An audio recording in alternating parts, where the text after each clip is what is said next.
una de las conclusiones que ella detectó es que el área menos cubierta por parte de la prensa es las artes escénicas. O sea, por los mismos periodistas dicen, de esto sí, no me pregunten que no sé. Hola amigos de la comunidad Hispade, nuevamente les invitamos a compartir este blog, este podcast con Javier Delgado, el coordinador del Espacio Vacío, Martín Barea, y hoy tenemos un súper invitado, Santiago Rivadeneira. Es quizás hoy en día el crítico teatral más importante, dirige el proyecto de la revista El Apuntador desde hace muchos años, ayudando a promocionar y a difundir las artes escénicas. Bienvenido, Santiago, muchas gracias por venir.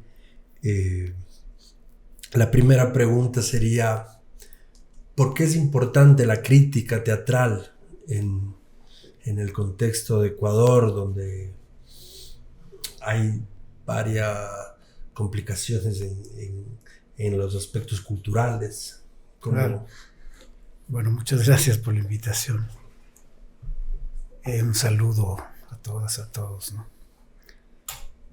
Bueno, es una pregunta recurrente, ¿no? Hay que intentar explicar algunas cosas para entender si la crítica tiene o no alguna incidencia o importancia en el ámbito de la cultura, en el ámbito de la producción, en el ámbito de la difusión, ¿no? A veces se mezclan las cosas o se confunden. Bueno, la crítica es como un punto de especialización para determinar las tendencias, las formas de mostrar o producir dentro de las artes escénicas y cómo eso puede tener alguna incidencia en la sociedad, en lo que hacen los creadores también, ¿no? Y lo otro es la información y la difusión, necesaria también, porque es parte de poner en evidencia lo que hacen los creadores, ¿no? Ahora, en términos de historia, la crítica no es que se ha sostenido de manera permanente, ¿no? Ha habido momentos en que tanto escritores como periodistas, o inclusive los propios creadores, han decidido hacer crítica, o cometer crítica, si uno quiere. Entonces, han asumido ese espacio o esa responsabilidad, y lo han hecho bastante bien, creo yo, ¿no? Pero a la larga, aquellas personas dejan ese oficio o esa responsabilidad y se produce un vacío que a lo mejor lo llena otra persona con otros intereses, en fin. Hasta que en algún momento aparece, por ejemplo, la revista de la Escuela de Teatro, que se llama, o se llamaba La Última Rueda. Tiene una connotación el nombre, ¿no? Un bonito nombre. Y quiere llenar ese vacío, ese de la crítica. Entonces se hace un ejercicio y después se vuelve permanente hasta que la revista dura, ¿no? Y años después, otra iniciativa particular que es El Apuntador, ¿no? Pero hay un interregno entre esa revista y la siguiente, ¿no? Mientras tanto, se cubren los eventos de manera esporádica casi, ¿no? Recuerdo que el diario El Comercio implementa un espacio que se llamaba Ánfora. Es una gestión del propio medio de comunicación, pero es un espacio para que el que quisiera pudiera escribir, o sea, hacer crítica sobre los espectáculos y sobre los eventos.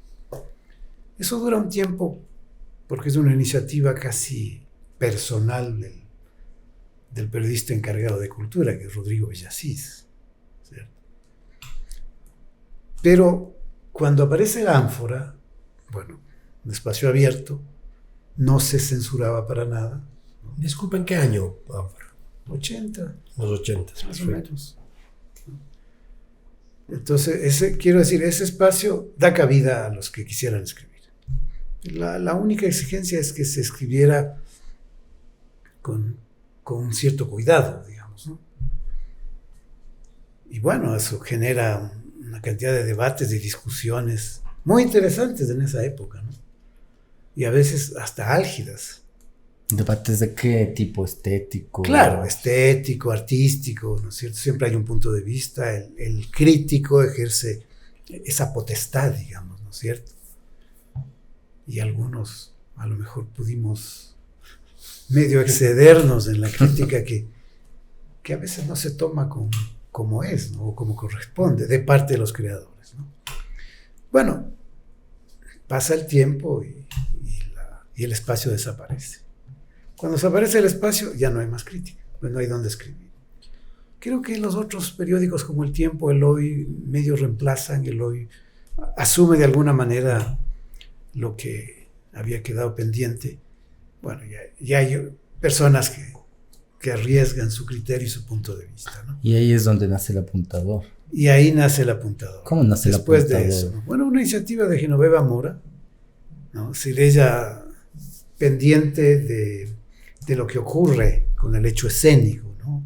Con las artes escénicas. Y se va interesando porque, bueno, además estudia literatura, creo, y otras cosas. Y siente o presiente que, bueno, hay que hacer un registro más o menos reflexivo de lo que está pasando. Entonces crea El Apuntador. El Apuntador al comienzo tenía un formato extraño, ¿no? Un periódico alargado. Revistas y larga. ¿No? Era muy interesante ese formato, Sí. que se repartía gratuitamente, ¿no? En todos los espacios donde se hacían artes escénicas, ¿no? Bueno, se retoma aquello de la crítica, ¿no? Pero, ¿Y quién nomás estaba en El Apuntador en esa época? bueno, Genoveva y algunas gentes que ya no me acuerdo, estuve yo, en fin, ¿no? Lo interesante del Apuntador es que siempre dio cabida a los que quisieran decir algo. Y iba a pasar mucha gente. Aquí tengo un ejemplar, traje para mostrar. Qué chévere, buenísimo. Cuando El Apuntador cumple 10 años, Qué lujo. hace una cosa espectacular realmente. Precioso. Ese es documento histórico, ¿no? Claro, o sea. Y aquí están montones de gentes que algunas todavía. Oh, qué maravilla. Aquí cumplíamos 10 años, ¿En qué con el año? número 59, el 14. En el 2014, ve. 10 años. Sí. El número 59, 10º aniversario. Cuando ahí era la inauguración del Espacio Vacío en el 2014. ¿Ves? Ajá. ¿Qué, Coincide. disculpe una pregunta. ¿La portada de qué obra es? ¿O qué referencia es? La obra se llama Vacío. Josefina Viteri, Ve, de Cristóbal Corral, ve. ¿no? Qué bacán. Vacío, espacio vacío. Tremendo. Bueno, documento. Es como una compilación de lo que había pasado durante los 10 primeros años. más o menos intenta eso, ¿no? Y bueno, se cuida la impresión, etcétera, el diseño, la parte gráfica y todo lo demás. Pero solamente para nombrar a algunos de los que estuvieron y algunos de los que siguieron, ¿no? Alejandro Bustos Neira, por ejemplo, Diego Carrasco, que es de Cuenca, la Berta Díaz, que ya ahora está en Guayaquil, el Juan Manuel Granja, por ejemplo, que todavía sigue con nosotros. Ah, ve. O sea, él empieza más o menos por esa época y es uno de los críticos más importantes que tiene este país. El Juan Manuel. Es una maravilla él, ¿no? Manuel Granja. Está la Tamia Guayasamín, ya no ha escrito, la Lorena Ceballos, la Yossi Cáceres, que escribía además, Claro. ¿no? La Genoveva Mora, Obviamente. por supuesto, el Mario Suárez, que vive en Guayaquil, también hacía sus aportes. ¿Ustedes consideran que es un proyecto nacional, El Apuntador? Ese es el otro problema, ¿no? Si este es un país tan complicado que lo nacional no sé cómo puede descifrarse, ¿no? ¿Qué es lo nacional, salvo algunos eventos Quito, Guayaquil. deportivos, ¿no? Bueno, aquí también hago el paréntesis de la fotógrafa Silvia Echeverría. Claro, También ella está un poco antes de eso. que es impresionante también el trabajo. Ella tiene un registro visual, creo que es el único que al cual uno tendría que recurrir, y eso habría que preservar, ¿no? Sí, ella tiene un archivo gigantesco. Además, yo consideraría, ella hace el trabajo casi todos los fines de semana. Todo el tiempo. Toma su cámara y va a todas las obras. Yo la encuentro siempre en el teatro y ella está... Y ella es muy importante ahora porque ella es la que coordina todo el asunto. Sí, está vinculada al proyecto todavía. Todavía sí. Estaba la Gabriela Ponce, que claro. ¿No es cierto? Sí, comenzaba, ya había regresado y en fin impulsaba una cantidad de cosas y escribía. Fanny Zamudio, Ernesto Ortiz, sí. ¿No es cierto? Que ahora vive en Cuenca, en fin. Es decir, todo eso es el apoyo, ¿no es cierto? Por supuesto. Y otros que después aparecen.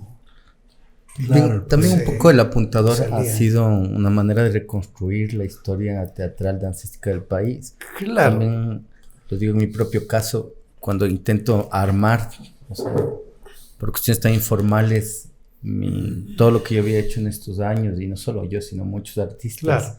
El apuntador era el único documento, tanto fotográfico y además escrito de las obras que se habían desarrollado durante toda la producción de los últimos 10, 15 años en nuestro país. Ahora, aquí es una revista de crítica. Correcto. ¿No? Entonces, eso es lo que intentamos. Después se diversifica, se incorporan otras secciones, en fin, ¿no? Pero después hay que informar, en fin. Ahora ya no se hace tanto eso. Ya no tenemos personal, o sea, hemos llegado... Y es otro tiempo la comunicación también, ¿no? O sea, claro. Las cosas impresas están cediendo el espacio ante los medios digitales. Pero en los medios digitales tampoco se hace esto, ¿no? ¿Cierto? Bueno, el apuntador todavía hace un ejercicio de crítica. Claro. Pero antes la cobertura era impresionante. Claro, tremendo. En montones de cosas. Siempre fue un proyecto referencial para las artes escénicas del apuntador. Claro. A mí me pasaba... Personalmente de mis obras no lograba nunca que saquen. Algún rato Javier nos ayudó ahí para que... Hizo una influencia. Para poder salir. Recién sacó el apuntador una cosa de los sueños de actores de reparto. Es una obra que yo dirigí. Pero eso fue lo que hizo recién sacaron eso. Eso fue... Bueno, nosotros tenemos una sección que se llama Archivo. Sí. Estamos viendo hacia atrás y entonces encontré eso de los sueños de actores de reparto. Se fue trabajamos pongamos eso.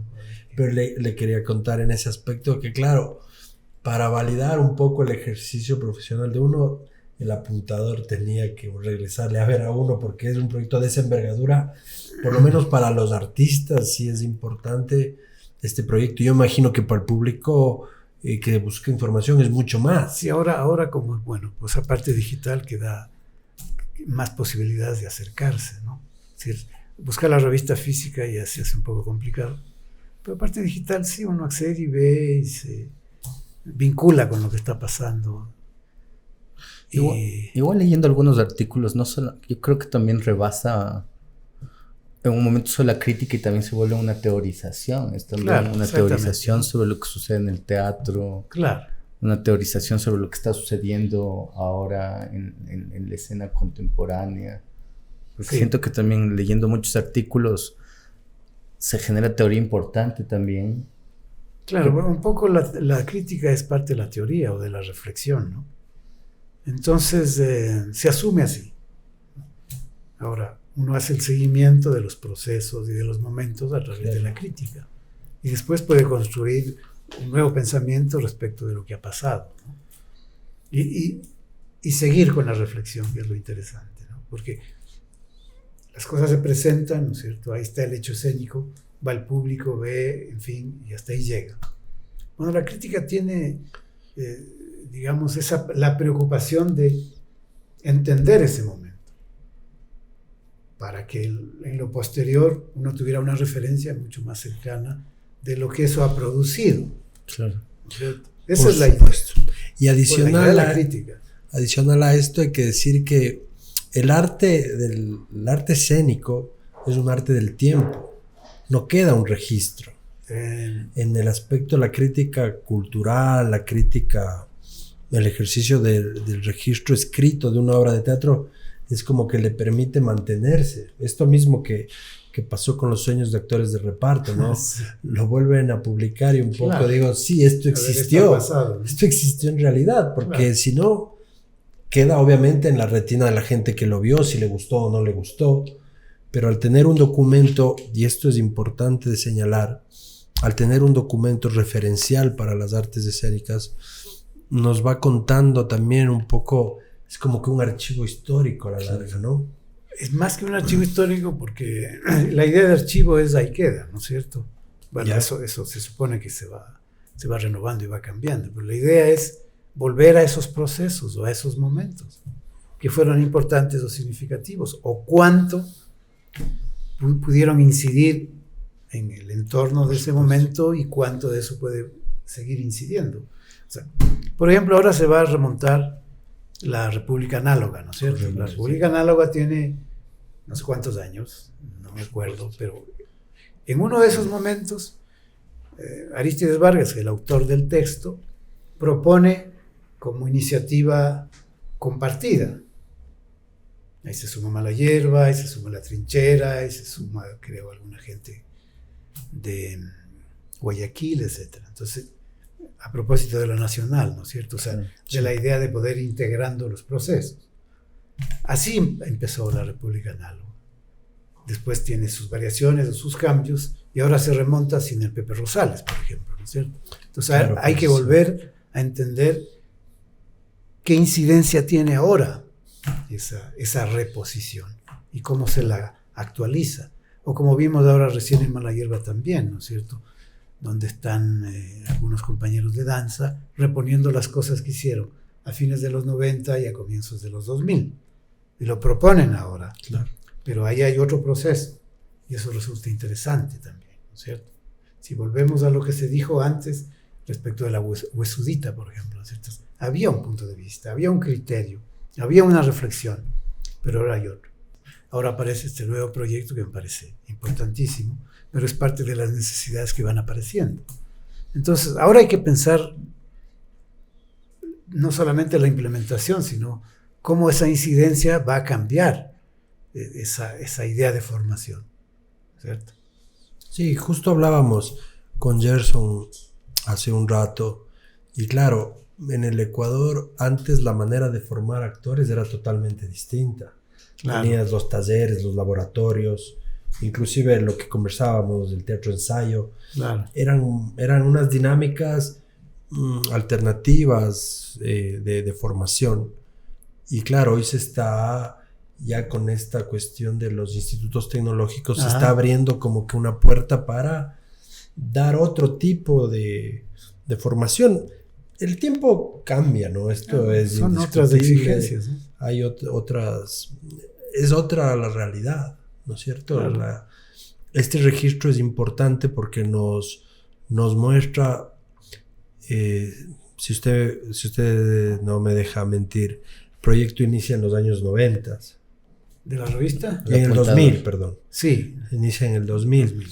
Eran unas artes escénicas y hoy vemos, Claro. es otro, el mismo grupo Mala Hierba está en una transformación importante, ¿no? Exactamente, pero es decir, empieza la escuela de teatro antes que Mala Hierba. La escuela de teatro empieza en 73, 74, o sea, son más de 40 años, ¿no es cierto? Ahora, esa escuela con esta escuela no tiene nada que ver. Ser otro pensum, otras exigencias, otras propuestas formativas. Y el teatro también se transforma. Bueno, el teatro, las preguntas del contexto. Exactamente, ¿no? El teatro necesita romper esa estructura, crear otras formas, y a veces no solamente formas, sino que le da un contenido distinto a los procesos formativos, ¿no es cierto? Entonces habrá que esperar 10 años más a ver qué pasa con este cambio, ¿cierto? Pero ya vemos. Y con nuestra carrera también. Claro, exactamente. Sí, es un proceso, son 10 años. Y hay que ver hasta dónde llega. Son 10 años. Sin no duda. puede ser menos, ¿no? Ahora, a partir de la escuela de teatro, mucho tiempo que la escuela es el único espacio de formación, ¿no es cierto? Pero después aparecen otros espacios y ahora la cosa es absolutamente diferente. Incluso hay una universidad de las artes, ¿no es cierto? Tenemos ese proyecto importante. Bueno, eso quiere decir que algo ha cambiado. o bastante ha cambiado. Claro. Entonces cambian los procesos formativos y cambia el punto de vista de cómo uno ve esos procesos formativos respecto de una realidad. La realidad ahora es otra, ¿no? Es absolutamente distinta. Entonces, digamos, la crítica tiene que cambiar. La crítica no se puede ejercer como si estuviéramos viendo hace 20 años. Ya no se puede hacer eso. Claro. ¿No es cierto? Nos sacan a patadas de la historia. Entonces, se incorpora una exigencia nueva. Uno tiene que estar pendiente de las cosas que están pasando para poder entenderlas en este contexto, pero no desprendiéndose del pasado, sino también haciendo una especie de ligazón para ver cómo esos momentos han podido cambiar, evolucionar, etcétera, ¿no? Y establecer de alguna manera una forma de relación, pues, ¿no? Los procesos no son absolutamente tajantes. Volviendo un poco al proyecto El Apuntador, de estos 25, 30 años de este proyecto, ¿cuáles han sido los puntos más destacados o que más han significado dentro de la historia de este proyecto? Bueno, van ligados también a lo que estoy diciendo, ¿no? Son los cambios, los momentos del teatro ecuatoriano. Entonces, ¿qué es lo que hemos intentado con la revista? Hablemos de sintonía, o sea, un poco sintonizar con eso que está pasando y hacer un registro de lo que ocurre o de lo que se propone. Pero como eso es tan dinámico y tan cambiante, pues hay que ver qué es lo nuevo que está pasando. Y lo nuevo tiene una característica de no ser nuevo nunca. Claro. Eso es lo nuevo. Correcto. ¿Ya? Pero hay que destacarlo o hay que ponerlo en evidencia, ¿cierto? Entonces, habrá dependido de qué está ocurriendo. Hemos tenido confrontaciones nosotros con los creadores, con algunos que se sienten tocados y entonces reaccionan desestimando la crítica, ¿no es cierto? Y ha habido algunas réplicas bastante complejas, que además les hemos puesto en la revista. Claro, claro. Claro. Que es el oficio de la crítica, ¿no? Claro, sí. La crítica no le va a gustar a todo el mundo, por supuesto. La crítica no le gusta a nadie. Entonces, a ver, porque hay formas de presión social, ¿no es cierto? Pero la presión hace que uno se siente a escribir pensando o no pensando respecto de lo que va a provocar. Entonces, a ver, voy a hacer como si las ramas me pudieran hacer una condescendencia, entonces me voy por esta rama, me voy por esta otra rama, lo que quiera, ¿no? Entonces, eso puede ser que logre desvirtuar el significado, la intención de la crítica. Claro, es decir, también está trabajada por seres humanos que están expuestos, pues digamos, ¿no es cierto? Bueno, ese es el riesgo, ¿no? Ahora hay que sostener ese riesgo en la medida de las contingencias o las circunstancias, pues, ¿no es cierto? Por eso yo digo, en aquel momento en que la revista pudo haber sido un poco más exigente, hubo pequeños estallidos de algunos Y hay creadores. evidencias, no nos quiere contar alguno así que haya... Sin nombres y apellidos, pero sí nos reclamaron de manera vehemente. Porque claro, Bastante vehemente, ¿no? todos queremos que se haga una crítica en nuestra obra. Claro. Pero rato, si no nos gusta, Claro, ya no nos exactamente. gusta y genera... Ahora, ¿qué es la otra cosa importante? A ver si hay crítica en las universidades o en los institutos que están dedicados a eso, ¿no es cierto? Sea periodismo o no. Sí, sí, sí. Pues tiene que haber un proceso formativo también para el crítico, pues. Las de periodismo, ahora que han cambiado tanto, pudieran acoger lo de la crítica, ¿no? Eso sería fantástico, pero puede ser filosofía. La filosofía entrega muchas herramientas para que haya un proceso crítico. Es decir, la filosofía es crítica respecto de los momentos de la historia. Claro. Ya. O puede ser la literatura. Sí. Todas las ciencias humanas creo que Puede en ser, ese aspecto, claro, pero alguien debería asumirlo. ahora mal llamadas habilidades blandas, ¿no? Miren, Nos dicen esto que no me gusta a mí. Yo acabo de ver un documental increíble. ¿Cuál? No me acuerdo cómo se llama porque entré tarde ya había empezado la transmisión. Pero puede llamarse, no sé, qué bueno que es vivir o cualquier cosa. Se refiere al proceso formativo de los estudiantes en una región rural de China, de esta China actual que es tan increíble, ¿no es cierto? Pero también tienen una ruralidad, pues. ¿no? Que está sometida también a las presiones de cómo se incorpora a los procesos de desarrollo y de crecimiento del país, ¿no es cierto? Entonces, se reúne un grupo de profesores, sobre todo del área de literatura o del área social, y piensan, a ver, ¿cómo vamos a formar a nuestros niños frente a estas exigencias históricas que tiene esa gran nación, ¿no es cierto? Ya pues, vamos a crear una cátedra que se llama poesía. Nadie entendía. ¿Ya? Pero no solamente vamos a aprobar, sino vamos a incorporar en el pensum de estudios una cátedra que se llama poesía. Y empieza la cátedra a funcionar en esa escuela rural, muy bien implementada, digamos, tenían todo, ¿no? Pero ahí están las relaciones con los padres que son campesinos, en fin. Y empieza la cátedra.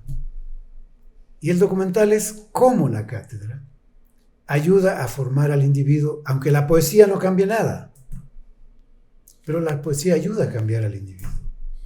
Y esos niños que empiezan con la cátedra de poesía a la que asisten regularmente, finalmente son unos alumnos extraordinarios para entrar a la universidad, ¿no? Y jamás dejan la poesía. Increíble. ¿Sí? Lo están haciendo ahora. Es decir, una cátedra que se llame poesía. Yo digo, o sea, por ahí es el asunto. Dejémoslo de tanto economicismo, pues. Claro. O sea, pueden ser ingenieros, lo que sea. Yo di cine en la ESPE, o sea, la escuela de la Politécnica del Ejército. Forma ingenieros. ¿Y qué tal esa experiencia? Una maravilla. O sea, ahí están los seres sensibles. Y con ellos teníamos práctica de cine. Veíamos películas increíbles. Y podíamos discutir horas de horas. Y ahí estaba el futuro ingeniero hablando de los seres humanos, de los temas, de los argumentos, de montones de cosas. Y de los cineastas y los grandes directores. Bueno, eso es lo que hace falta. ¿No es cierto? En ese aspecto, yo soy fanático de un autor que se llama Herbert Reed, tal vez lo conozca. Sí. Tiene un Famoso libro, educador. tiene un importante libro que se llama La educación para el arte. Exactamente. Y él dice que el eje de la educación debería cambiar hacia volveríamos todas a las artes. lo que él proponía en su momento. Es exactamente un Claro, poco esta discusión de que el arte es el que te va a permitir el pensamiento crítico. Exactamente. Ya luego en tu oficio, si tú tienes incorporada la creatividad, si tú tienes incorporada la estética, ya seas abogado, seas médico, claro, vas a poder resolver esos problemas. Siempre será además te da una mirada sensible del mundo, pues, que es justo claro, lo que nos hace falta humanidad, en estos momentos, una mirada más amplia también, más amplia, más sensible, más siempre humana. será un mejor abogado ese abogado que va al cine, que lee, que asiste al teatro, siempre será mejor. Y habrá cambiado o ayudará a cambiar la realidad, ¿no es cierto? Pero si se desestima esa forma de aprendizaje y de conocimiento y de reflexión, ese ser humano queda a lo que el sistema le imponga. ¿Cierto? Entonces, por eso a repetir, a reproducir lo que está pasando. El sistema le empuja a ser consumista y todo lo demás, ¿no es cierto? Claro. A mí me pareció una maravilla ese documental, ¿no? Está en un canal público nuestro. O sea, aparece ahí, yo digo, a ver, ya pues una cátedra que se llame poesía, así se llama la cátedra, cátedra de poesía. Y los niños escriben desde su sensibilidad, sus motivaciones y sus reflexiones. Y después llegan a pintar, a dibujar, y se preparan para la universidad con toda esa sensibilidad de por medio. Una conversación bastante profunda que en realidad no tiene fin Claro. Y te agradezco mucho, Santiago, el tiempo que nos has dedicado. A la gente de la comunidad del ISPADE, siempre recomendarles el proyecto El Apuntador. Es un emprendimiento que ayuda mucho a la profesionalización de las artes escénicas, ayuda mucho al ejercicio de la sociedad sobre todo, y claro, podríamos quedarnos hablando mucho tiempo todo más el tiempo. Y el arte es así, apasionante e infinito. Muchas gracias, Santiago. Gracias a ustedes. Gracias, Santiago. Javier. Gracias, Martín. Chicos, otra oportunidad, seguimos conversando sobre artes escénicas. No se olviden de buscar en nuestras redes sociales y en nuestra página web toda la información necesaria sobre nuestra nueva carrera de actuación y dirección escénica. Ya nos vemos en otra ocasión.